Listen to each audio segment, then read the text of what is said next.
아멘.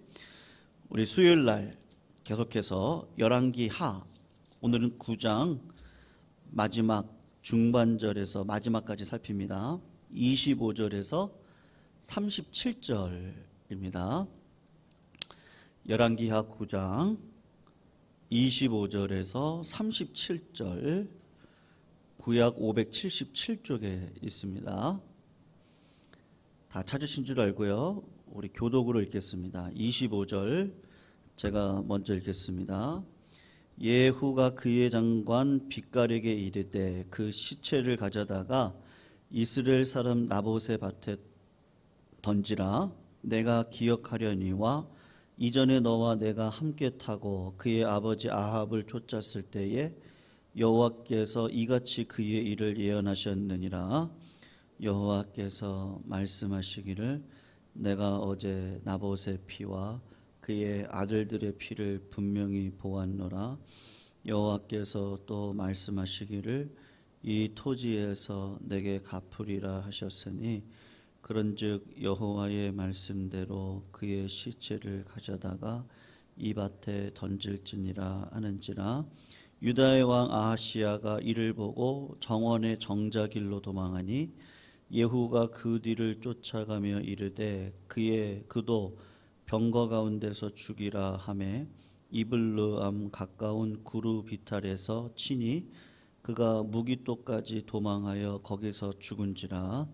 그의 신복들이 그를 병거에 싣고 예루살렘에 이르러 다윗성에서 그들의 조상들과 함께 그의 묘실에 장사하니라. 아합의 아들 요람의 제11년에 아하시야가 유다의 왕이 되었었더라.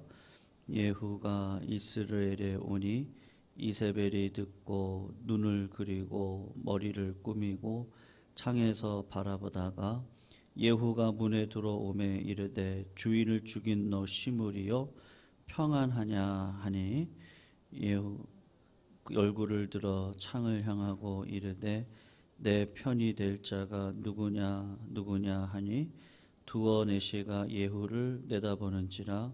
이르되 그를 내려 던지라 하니 내려 던짐에 그의 피가 담과 말에서 튀더라. 예후가 그의 시체를 밟으니라.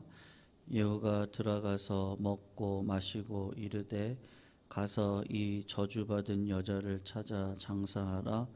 그는 왕의 딸이니라 하매 가서 장사하려 한즉 그 두골과 발과 그의 손 외에는 찾지 못한지라. 돌아와서 전하니 예후가 이르되 이는 여호와께서 그 종 디셉 사람 엘리야를 통하여 말씀하신 바라. 이르시기를 이스라엘 토지에서 개들이 이세벨의 살을 먹을지라. 같이 읽습니다. 그 시체가 이스라엘 토지에서 거름같이 밭에 있으리니 이것이 이세벨이라고 가리켜 말하지 못하게 되리라 하셨느니라 하였더라. 아멘. 여러분, 그 제프리 윌슨이라고 하는 분이 계시거든요. 근데 그분이 이런 이야기를 하셨는데 미래의 삶은 이 땅에서 뿌린 씨앗의 열매로 나타나게 될 것입니다. 이제 그분이 이런 이야기를 했습니다. 미래 10년 뒤의 내 모습은 오늘 지금 현재를 살아가고 있는 나의 삶의 태도를 보면 분명히 알 수 있다라는 이야기입니다. 모든 사람들은요, 그 자신이 과거에 뿌린 삶의 그 씨앗으로 오늘 현재의 열매가 있는 거죠. 그리고 어쨌든 뿌린 대로 거두게 되어져 있는 것이 인생의 법칙입니다. 물론 의인이었던 나봇이 그 포도원으로 인해서 악한 아합 왕과 이세벨로 말미암아 죽임을 당했던 경우도 있습니다만, 여러분, 사람이 죽음으로 끝이 납니까? 결코 그렇지 않거든요. 죽음으로써 자신이 살아왔던 삶을 메시지로 보여주는 것이, 우리가 죽을 때 보면 그분이 뿌려왔던 씨의 결과가 반드시 드러나게 되어져 있습니다. 그래서 히브리서 11장 4절 보면은 이제 중요한 이야기가 있습니다. 여기에 믿음으로 아벨은 가인보다 더 나은 제사를 하나님께 드렸습니다. 그래서 그가 의로운 자라고 칭함을 받았는데 하나님이 그의 그 예물에 대하여 증언하셨는데 뭐라고 이야기를 하셨냐면 그가 죽었으나 그 믿음으로 지금도 이야기를 한다. 그렇게 이야기를 합니다. 여러분, 사람이 죽음이 끝이 아니라는 것을 성경은 계속 지속적으로 이야기를 하고 있어요. 우리가 뭐 그냥 비근한 예로 장례식을 우리가 치를 때가 있는데요. 장례식장에 가서 그 고인의 삶이 어떻다라는 것은 분명히 그 장례식장의 분위기를 통해서 우리가 알 수가 있는 것이죠.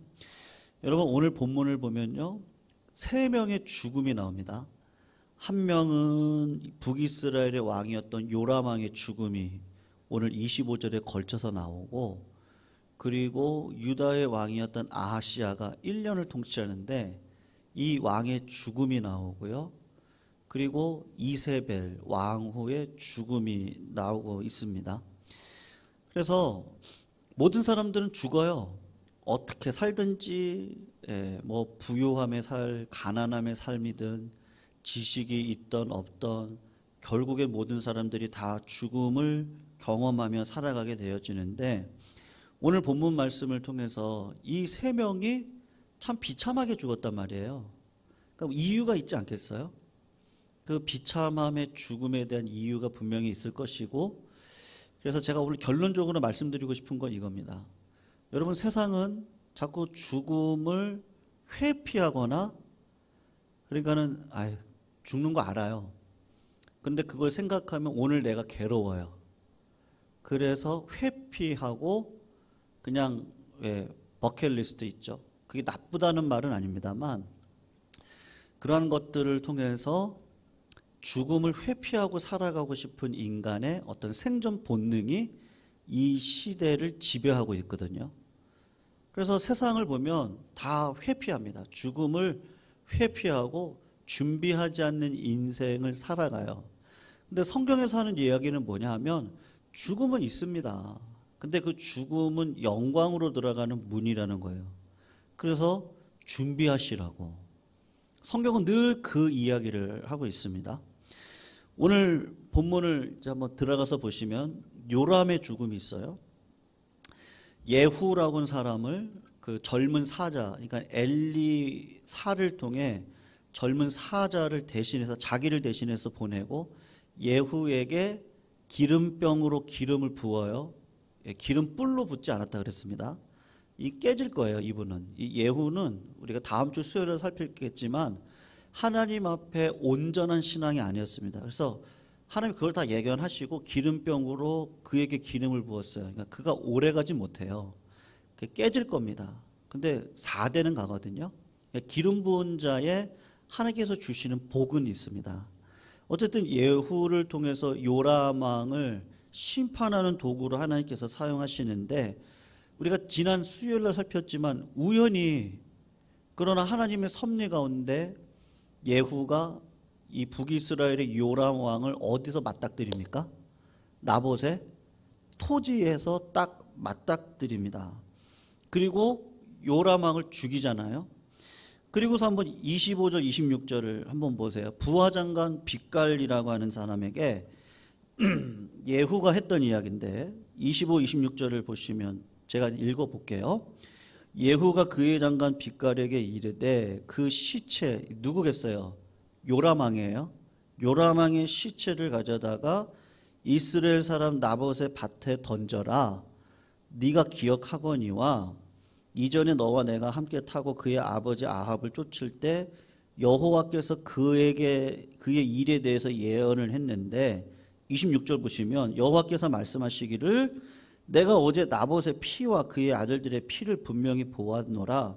여호와께서 또 말씀하시기를 이 토지에서 네게 갚으리라 하셨으니 그런즉 여호와의 말씀대로 그의 시체를 가져다가 이 밭에 던져라, 이 얘기를 하고 있습니다. 여러분, 하나님의 말씀은 살아있어요.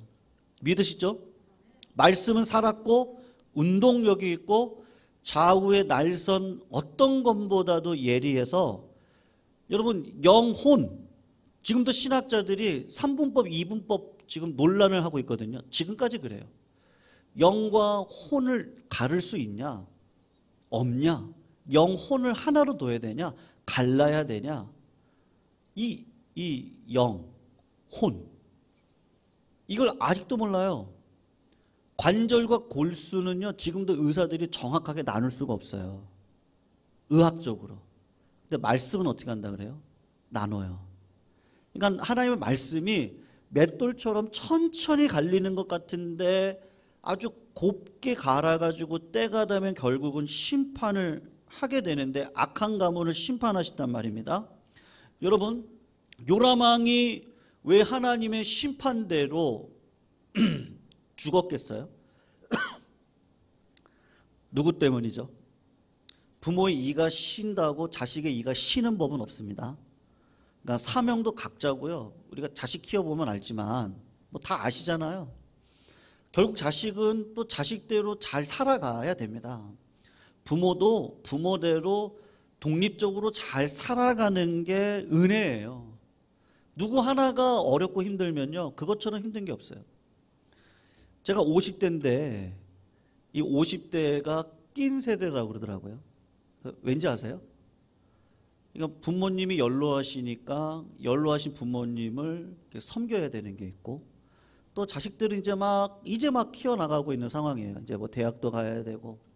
그래서 50대가 그렇다고 이야기를 합니다. 그런데 부모님들이 뭐라 그러세요? 그냥 나 걱정하지 말고, 너 그냥 애들대로 그냥 잘 살면 돼.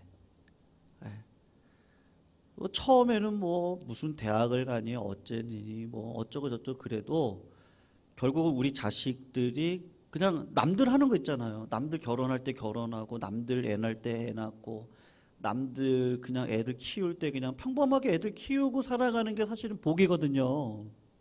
그 평범함에 복이 있습니다. 누구 때문에요?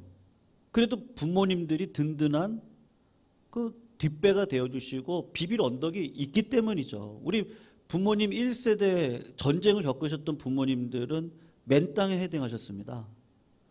그런데 지금 자녀들은 그렇진 않거든요. 여러분, 아버지 이가 시다고 자식의 이가 쉬는 법은 없어요. 그런데 이 뭐라고 해야 돼요? 믿음의 문제에 있어서는 영향이 없겠습니까? 영향이 있죠. 아합이 이방신 바알의 제사장의 딸 이세벨하고 결혼을 했어요. 그리고 낳았던 아들이 여호람인데, 요람인데 이 요람이 누구 때문에 이런 벌을 받겠어요? 그 신앙을 누구한테 배웠겠어요? 그러니까 부모님한테 배운 게 아니겠습니까?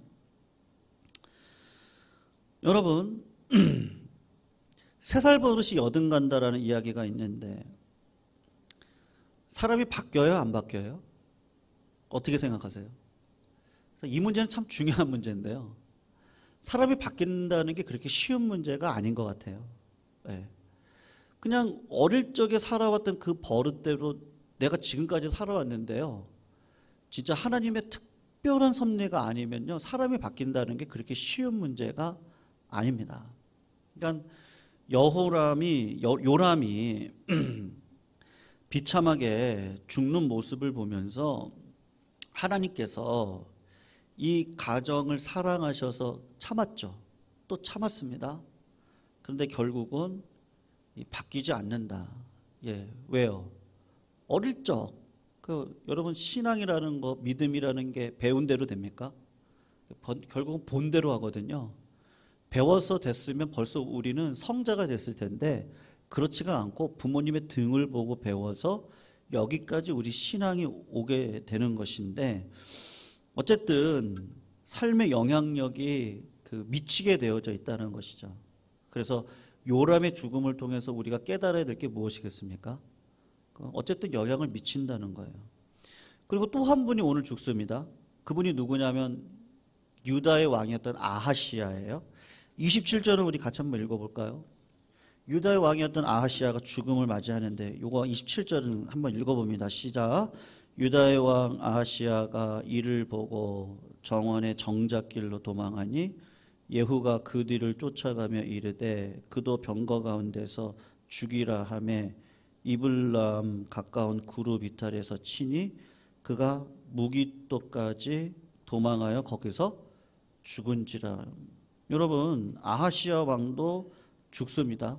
22살에 왕이 됐는데 1년 통치하고 23세 죽었어요. 왜 죽었겠어요? 죽은 이유는 분명합니다. 아합 가문하고 연합을 했기 때문입니다. 아버지가 누구죠? 선한 왕이었어요. 여호사밧이라고. 하나님께서 유다의 나라를 쫙 보고 이 나라 가운데 그래도 내가 칭찬할 만하고 내가 좀 듬직하게 생각하는 왕들이 몇 명 있었거든요. 그 중에 하나가 히스기야고요, 요시야, 여호사밧 왕입니다. 그러니까 여호사밧이 선한 왕이고 좋은 왕인 건 맞는데 자식을 누구랑 결혼을 시키는 거예요? 아합 가문에 결혼을 시켰습니다. 아달랴, 그러니까 이세벨의 딸이죠. 아달랴는 그러니까 아합하고 이세벨이 낳은 딸인데 그 딸하고 결혼을 시켜서 결국에는 어떤 일이 벌어지냐면 역대하 21장에 가서 보면 여호람 왕은 왕이 되자마자 어떤 일을 벌이냐면 자기 동생들을 다 죽여버리거든요. 왜 그럽니까? 성경에서 분명히 이야기하는데 아합의 딸 아달랴가 그의 아내가 돼가지고, 여러분 결국 남자들은 누구 손 안에 있습니까? 우리가 남자들 결혼시키면 뭐라 그러죠? 요새는 남자가 좋다 그래요? 여자가 좋다 그래요? 딸이 좋다 그래요. 왜냐면 남자들이 다 결혼하면은 다 여자 손이 다 휘둘리니까 그런 얘기들 우리 어르신들이 하시거든요. 아달랴가 다 휘두르는 거예요. 그래가지고 남편을 조정을 해서 그 동생들 죽이라고. 이 집안에 이 며느리 잘못 들어오고 남편, 이 아들, 뭐 사위죠. 사위 잘못 들어오고 아달랴 하나가 잘못 들어오니까 형제간에 이간질을 시켜가지고 어떻게 하는 거예요? 다 죽이라고 지금 했단 말입니다. 근데 이걸 누가 시켰어요? 여호사밧이 시켰거든요. 결국은 여호람이 죽고 그의 아들 아하시야가 왕이 되는데 역대하 22장 2절에 이런 말이 있습니다. 아하시야도 아합의 지배 길을 행하였으니, 여기서 이렇게 이는 그의 어머니가 깨어서 악을 행하게 하였다, 그렇게 이야기를 하고 있습니다. 관계라는 게 얼마나 중요한지 아합의 가문과 사돈관계를 맺었던 여호람 그리고 그의 아들 아하시야가 철저하게 아합의 집으로 갔던 그 우상숭배의 길, 그 저주의 길을 똑같이 쫓아가면서, 여러분 아하시야 입장에서 보면 요람 왕은요 외삼촌이거든요. 외삼촌이 전쟁을 한다니까 안 도와줄 수가 없잖아요. 이미 피로 관계를 맺었는데. 그러니까 첫 단추가 잘못 깨어지니까 마지막까지도 깨어질 수밖에 없는 거예요. 이게 깨어져야죠. 마지막 가서 보니까 이게 아합의 길, 우상숭배의 길이거든요. 근데 결국은 아하시야도 죽고 말았습니다. 사무엘상 19장을 보면 다윗이 사울이 나를 죽이려고 할 때 도망을 가거든요. 어디로 가냐면 사무엘 선지자가 있던 라마나요스로 도망을 갑니다. 이거 상징적인 의미가 있는데, 여러분 다윗이 사울의 눈을 피해서 좋은 교제권이 있는 사무엘이 있는 그 라마나요스로 갔단 말입니다. 거기는 하나님의 영광이 임재하고 있는 곳이에요. 사울이 다윗을 죽이려고 사람을 3번을 보내는데 다 어떤 일이 벌어져요? 이 사람들이 다윗은 잡지 못하고 성령을 받아서 예언을 하고 막 그러는 거예요. 사울이 내가 가겠다 그러면, 내가 가가지고 내가 다윗을 잡아서 죽이겠다. 사울이 갔는데 거기에 그냥 하나님의 영광이 강력하게 임하니까 옷을 다 발가벗고는 성령 충만을 받아서 예언을 했단 말이죠. 여러분, 우리가 이 본문을 그냥 지나갈 수도 있지만 이게 교제권의 위력이라는 게 여기 있습니다. 신앙생활은 절대 혼자 할 수 없습니다. 그리고 그 사람이 어떤지는 그 사람이 교제하고 있는 그분을 보면 알죠. 그래서 여러분 결혼하기 전에 누구 만나요? 부모님 보죠. 부모님이 어떠신가 보죠. 그리고 친구들 일부러 만나요. 친구들 다 불러가지고 친구를 만나서 이야기를 들어보면 그가 어떤 인생을 살아왔는지를 금방 알잖아요. 좋은 교제권 안에 들어가면 이게 강력한 힘을 발휘하는 것이죠. 왜요? 우리는 혼자 신앙생활을 할 수 없기 때문에 그렇습니다. 교제권이 악하고 더러우면 나는 아니라고 하지만 결국에는 그 교제권 안에 영향을 받고 내가 살아갈 수밖에 없거든요. 아브라함의 조카 롯이 있었어요. 그가 아브라함과 함께 있을 때는 어땠습니까? 물론 아브라함의 실수긴 한데 아내를 누이라고 속여서 바로에게 시집 보낼 뻔했다가 하나님이 개입하셔서 부자 만들어 주셨잖아요. 어쨌든 하나님께서 복을 주신단 말입니다. 왜냐하면 아브라함을 통해서 하나님께서 이루실 일이 있기 때문에 그 가정을 절대로 멸할 수 없단 말이에요. 근데 거기 누가 껴 있었어요? 조카 롯이 껴 있었거든요. 그러니까 같이 복을 받아요. 근데 받은 복을 가지고 어떻게 쓸까를 놓고 고민했을 때 믿음으로 살지 않아서 어떻게 돼요? 헤어지게 되었어요. 왜냐하면 이 같은 물질을 가지고 함께 기거할 수가 없기 때문에 그렇습니다. 아브라함은 하나님을 선택하죠. 손 위의 사람임에도 불구하고 내가 먼저 영토를 선택을 하지 않아요. 조카한테 롯한테 네가 그냥 선택해라. 근데 조카는 안면 몰수하고 어떻게 해요? 소돔과 고모라 땅. 여러분 이집트 땅 이스라엘 땅을요 종과 횡으로 딱 나누면 이쪽은 그러니까 동쪽이죠. 동쪽은 요단강이 흐르고 있습니다. 그러니까 여러분 어떻게 보면 롯은 참 못된 사람이에요. 자기 어떻게 보면 아버지, 작은 아버지, 뭐 큰 아버지 되겠죠. 뭐 그 아버지는 어떻게 살려는 거예요? 아브라함은요. 종과 횡을 나눠가지고 요단 땅 이쪽은 다 자기 땅으로 가져가겠다는 거예요. 아브라함은 그냥 광야 땅 가져갈 수밖에 없는 상황이거든요. 여러분 롯도 의인이라고 성경에서 이야기를 합니다. 근데 소돔과 고모라로 들어가요. 악한 교제권 안에 들어가서 의인이 아무리 열심히 살아간다고 한들 그가 그 땅이 안 망합니까? 결국 그 땅은 망하게 되어져 있거든요. 사람이 혼자 살아갈 수가 없습니다. 나 혼자 잘났다고 살아갈 수 없단 말입니다. 그래서 우리가 금요일날도 살폈었는데 여러분 사울이 회심했습니다. 다메섹 도상에서. 사울이 3층전까지 올라갔다 온 사람입니다. 그러면 혼자 사역해도 되죠. 치유의 은혜가 있었습니다. 사울은 말씀으로 따지면요. 하나님의 나라가 구약에서 신약까지 어떻게 왔는지를 분명히 해석할 수 있는 실력을 가지고 있는 사람이었습니다. 근데 하나님께서 어떻게 하세요? 그 사람 혼자 쓰세요? 일부러 사울의 눈을 가리시죠. 그리고 누구를 붙여주세요?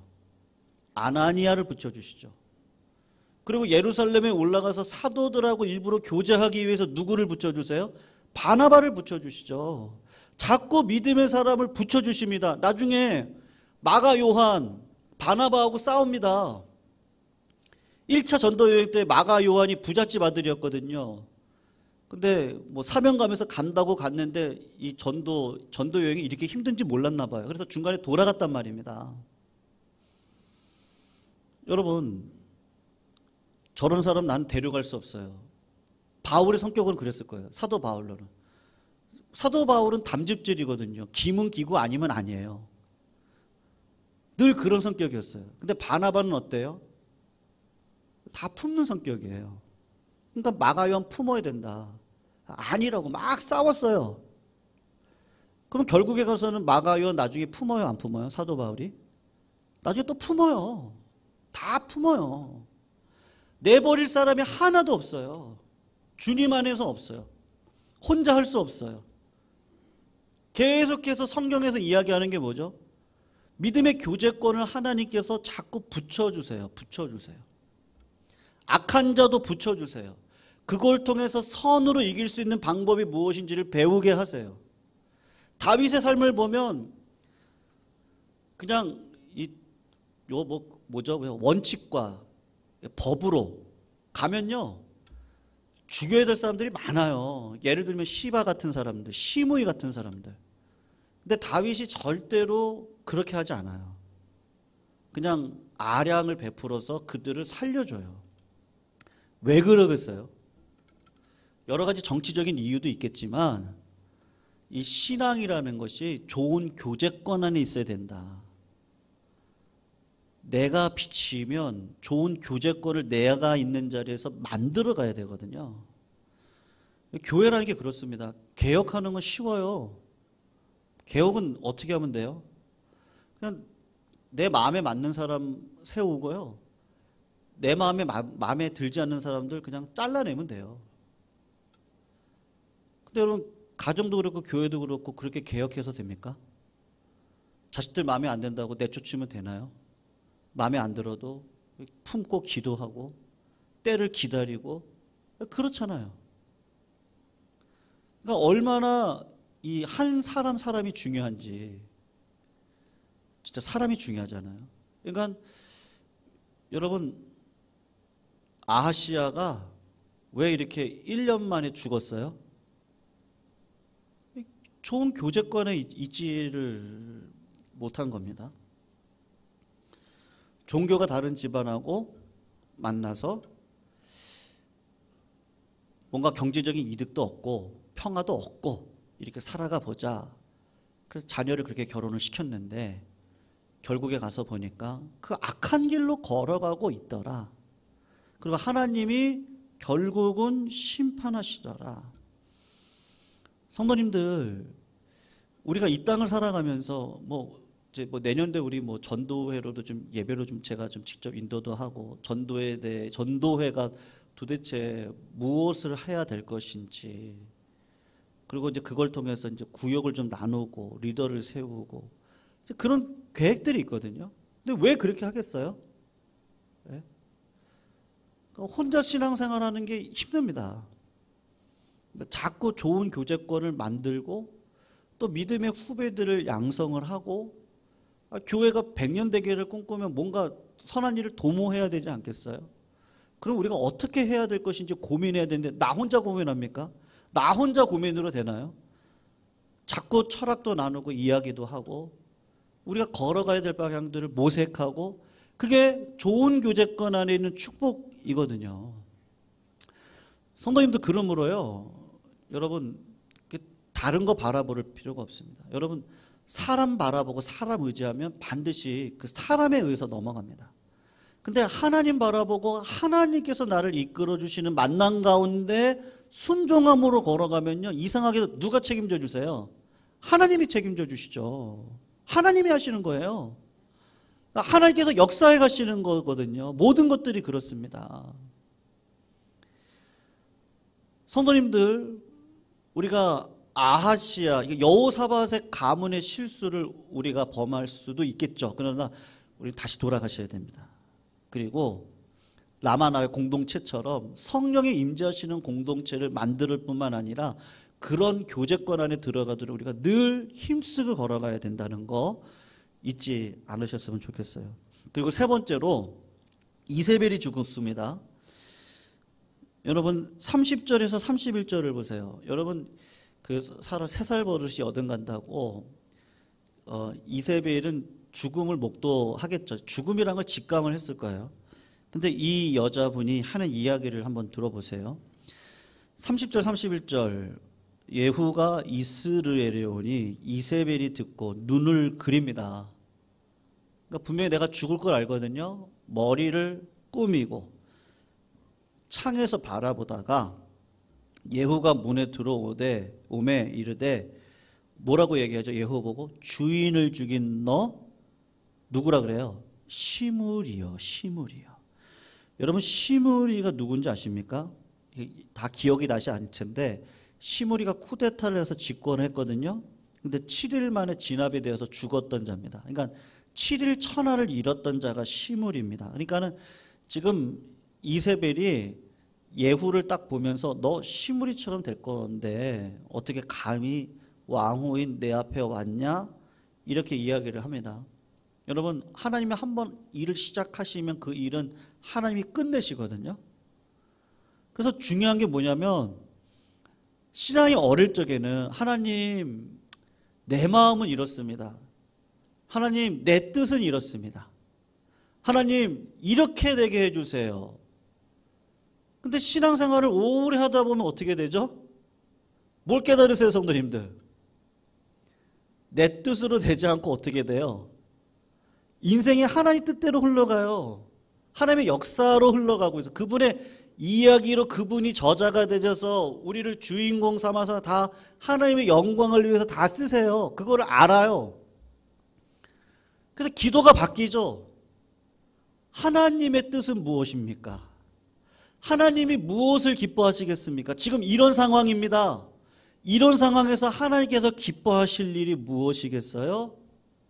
하나님, 제가 하나님 편에 있게 해주세요. 왜요? 제가 오늘 새벽에도 말씀드렸는데요. 진짜 불쌍한 그리스도인들이 누군지 아세요?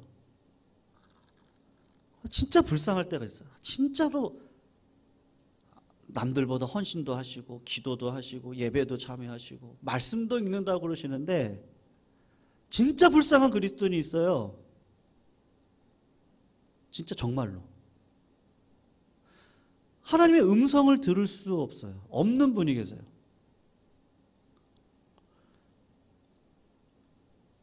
그냥 여러분 영적인 부요함이 있습니다. 물질적인 부요함처럼요. 영적인 부요함도 있거든요.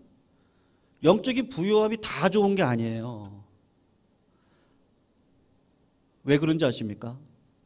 그것에 만족하고 나는 이런 사람이야. 그리고는 더 이상 하나님 앞에 묻질 않아요. 사람이 그럴 수 있다니까. 오히려 경건이 하나님을 만나는데 장애물이 될 때가 많습니다. 이 부요함이 주는 단점이라고 할 수 있습니다. 물질적인 부요함도 말할 것도 없고요. 여러분, 우리가 이 땅을 살아가다가 가장 경계해야 될 게 뭐죠? 관계가 끊어지는 겁니다. 이세벨을 보세요. 물질적인 부유함은 있을지 몰라요. 영적인 부유함도 본인은 있다고 생각할 수도 있어요. 왜요? 하나님을 안 섬겼습니까, 이분이? 이 가정이 안 섬겼습니까? 하나님을 안 섬겼다면 여호사밧이 어떻게 이 가문하고 결혼관계를 맺었겠어요? 그렇지 않았을 거예요. 예배도 드렸을 거고 헌금 생활도 하셨을 거고 성전을 짓는 일에 참여도 하셨을 겁니다. 근데 어느 순간 뭐가 빠진 거예요? 하나님이 회개하라고 하는데 안 들어요. 하나님이 음성을 들려주시는데 안 들어요. 왜요? 너무 부요하거든요, 이제는. 경제적으로 부요하고 영적으로 부요하고 나 같은 사람이 어디 있어요? 내가 이렇게 했더니 복 받았더라. 이러고 살아가는데 더 이상 하나님과 교제가 없어요. 실제적인 삶에 하나님과의 만나는 능력은 없어요. 그러니까 진짜 불쌍한 거예요. 왜냐하면 잘 믿어 보이는 신앙인데 하나님이 보실 때는요. 하나님 아니라고 그러는 거예요.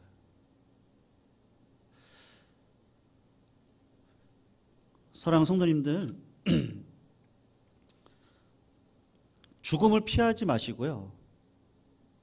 죽음을 오늘 하루도 경험하시고, 난 날마다 죽노라. 사도 바울이 그러죠. 나는 날마다 죽노라. 사도 바울 생각하시면 됩니다. 사도 바울은 영적인 부요함이 있었던 분입니다. 왜냐하면 바리새인 중에 바리새인이잖아요.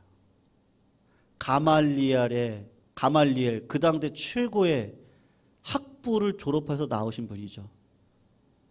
최고입니다. 물질적인 부요함도 있으셨던 분입니다.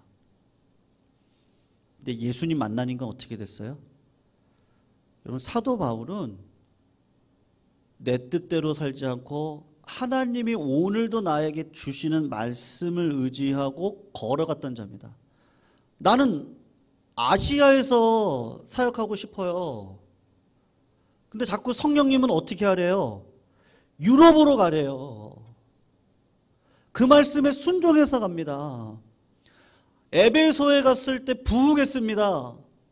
그러면 그냥 여기서 부흥했으니까요, 큰 교회 이뤘습니다. 그러면 이 교회에서요, 내 사역 마무리해도 좋잖아요. 근데 하나님 뭐라 그랬어요? 넌 로마도 가야 된다.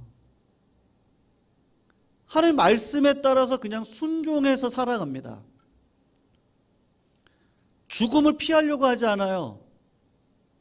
예루살렘에 올라가면 이 지팡이와 이 노끈을 가지고 있는 사람은 죽을 거예요. 기도를 오래 하신 분들이 하나님의 예언을 받았어요. 두세 사람이 그런 얘기를 해요. 근데 이게 누구 거예요?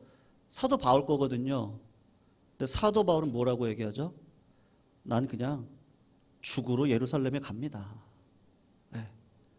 해석하기 따라 틀린 거죠. 어떤 분이 그런 기도해 주시면, 이게 예수님이 두 번째 시험이거든요. 예수님께서 광야에 성령에 이끌려 가셨을 때 세 가지 시험 받으시잖아요. 두 번째 시험이 이건데, 어떤 분이 와가지고 말씀으로, 내가 당신한테 기도를 해봤더니 두려워 말라, 놀라지 말라, 내가 너와 함께함입니다. 하나님 그렇게 말씀하셨네요. 그러니까 두려워하지 마세요. 여러분, 그 기도가 틀렸습니까? 맞았습니까? 틀려요? 맞아요? 맞죠? 근데 반만 맞아요. 마귀가 이렇게 얘기를 했거든요. 첫 번째 시험을 말씀으로 이겼습니다. 사람이 떡으로 사는 거 아닙니다. 말씀으로 사는 겁니다. 마귀를 이겼습니다. 그랬더니 말씀을 가지고 와서 마귀가 이야기를 하는 거예요. 성전에 시편 71편을 보면 성전에 하나님의 아들이 올라가서 떨어지면 천사들이 그 떨어지는 발을 잡아줄 거다. 그 말씀이 있거든요. 요 말씀, 내가 너를 위해서 기도했는데 하나님이 너 성전에서 떨어지면 다 막아줄 거래. 두려워하지 말아라. 하나님이 다 해주실 거래. 마귀가 그렇게 유혹을 하거든요. 맞는 말이죠. 근데 예수님이 뭐라고 얘기하신지 아십니까? 그건 당신한테 한 얘기고요. 하나님은 나한테 뭐라고 했는지 아십니까? 그래서 그렇게 나와요. 또 말씀하여 가라사대. 또라는 말이 나오거든요. 거기에. 또 말씀하여 가라사대. 내가 하나님 앞에 받은 응답은 하나님을 시험하지 말라는 거였어요. 그렇게 해서 시험을 이기거든요. 성도들, 하나님께서 우리에게 죽음을 피하라고 얘기한 적이 없습니다. 네. 나를 부인하고 십자가를 지라고 그랬어요. 죽음을 준비하는 인생길을 걸어가라 그랬어요. 세상은 어떻게 하든지 죽음을 피하는 방법으로 자꾸 이야기를 합니다. 뭐 보험을 드세요. 이게 나쁘단 말은 아닙니다만 자꾸 우리 마음을 요거를 내가 하면 건강하게 살 거야 라고 하는 그 마음이 철학이 들어가 있죠. 내가 운동을 열심히 하면, 아니면 보험을 들면, 뭐 여러 가지가 있겠죠. 내가 은행에 잔고가 많으면 죽음을 피할 수 있을 것처럼 생각하는데 그렇습니까? 그런 법은 없어요. 죽음은 어차피 오거든요. 그러면 죽음을 준비하는 인생을 사셔야 되는데, 그 죽음이 영광스럽게 걸어갈 수 있는 방법은 뭐예요? 그건 내가 직접 하나님의 음성을 듣고 사명 받는 거죠. 한마디로요. 내 인생의 사명은 뭔지를 알아서 하나님이 하시겠다는데요. 하나님이 쓰시겠다는데요. 하나님이 이렇게 하시겠다는데요. 그게 보여요. 음성으로 들려주세요. 깨닫게 하세요. 감화 감동을 주세요. 그런 인생은 평안한 인생입니다. 왜냐면 하나님이 다 하실 거예요. 내가 거기에 쓰임받는 게 영광인 줄 알아요. 기뻐요. 죽음이 들었겠어요? 죽음은 어느 순간 깨닫죠. 아, 내가 이 죄악된 옷 벗어버리고 영광의 옷을 입는 진짜 결혼식 하는 잔치가 죽음입니다. 믿음의 우리 선조들은 뭐라 그랬어요? 자기 장례식 때 어떻게 하라 그랬어요? 예, 좀 기쁜 노래 불러달라고. 손자들한테 부탁하죠. 자식들한테 부탁해요. 좀 기쁜 찬양을 좀 불러달라고. 육신의 부모님 떠나보내는 거 아프지만 영광의 옷을 입었다고 하는 기쁨이 있는데 그 믿음으로 살아가. 오늘도 내가 죽음을 피하지 않고 나를 부인하고 십자가를 지고 나에게 맡겨주신 어떤 분에게 그게 가정일 수 있습니다. 어떤 분에게는 오늘 하루 살아가는 이 위험한 환경일 수 있습니다. 이건 내가 압니다. 내가 알아요. 내가 하나님 앞에 기도하면 하나님이 나에게 주시는 분명한 음성이 있습니다. 성도님들, 그래서 진짜 목회자로 제가 성경 공부 때도 늘 말씀드립니다만 내가 응답 받으셔야 돼요. 본인들이 기도하셔야 돼요. 내가 기도해야 됩니다. 누구한테 기도 부탁해 주세요. 중보기도하는 거 맞는데요. 그건 진짜 맞아요. 중보기도 능력이 있습니다. 근데 내가 하나님의 음성을 듣지 못하고 자꾸 예언자도 쫓아다니고 그러시면 하나님께서 보실 때 우상 숭배랑 똑같습니다. 영적 부요함이 있는 자에게 그분을 섬기는 것하고 똑같거든요. 영적 부요함도 위험한 거예요. 하나님과 나와의 1대1 관계 속에서 진짜 믿음으로 살아가는 다른 방법이 없어요. 기도 하나님 앞에 구하고 찾고 두드리면 하나님이 성령을 내 마음 가운데 주시고 내 마음 가운데 성령이 들어와야 되니까 회개하게 하시죠. 근데 이세벨은요 절대로 그 얘기 듣지 않아요. 예배도 드렸을 겁니다. 성전도 세웠을 겁니다. 믿음에 감언하고 결혼도 시켰어요. 근데 하나님의 음성에는 귀 기울이지 않았어요. 하나님 어떻게 하세요? 결국 심판하시는 방법밖에 없습니다. 그래봤자 통치 몇 년 했는지 아십니까? 45년 했습니다. 45년이요. 그리고 끝납니다. 인생이 얼마나 짧은지요. 45년 금방 가지 않았겠어요? 금방 갔을 겁니다. 삶은 성도님들 죽음으로 말할 수밖에 없어요. 오늘 내가 죽지 않고는 하나님 앞에 드릴 열매가 없습니다. 이게 분명합니다. 하나님 그거 다 기억하세요. 그리고 이미 오늘 내가 죽음으로 살았던 거 이미 하늘 이 하늘 창고에 이미 올라가 있어요. 그걸 보는 자들이 그리스도인들이죠. 오늘도 성도님들 그런 믿음의 길을 걸어가시기를 주의 이름으로 축원합니다. 우리 말씀 붙들고 찬양하겠습니다. 우리 539장인데요. 너 예수께 조용히 나가. 우리가 불쌍한 그리스도인 되면 안 됩니다. 진짜로 하나님의 음성을 내가 들을 수 있어야 됩니다. 그럼 정직한 영이 필요합니다. 늘 주님께 나아가시면 됩니다. 우리 그런 마음으로 이 찬양 부르시고 우리 잠깐 기도하시고 주기도문으로 마칩니다. 너 예수께 조용히 나가. 너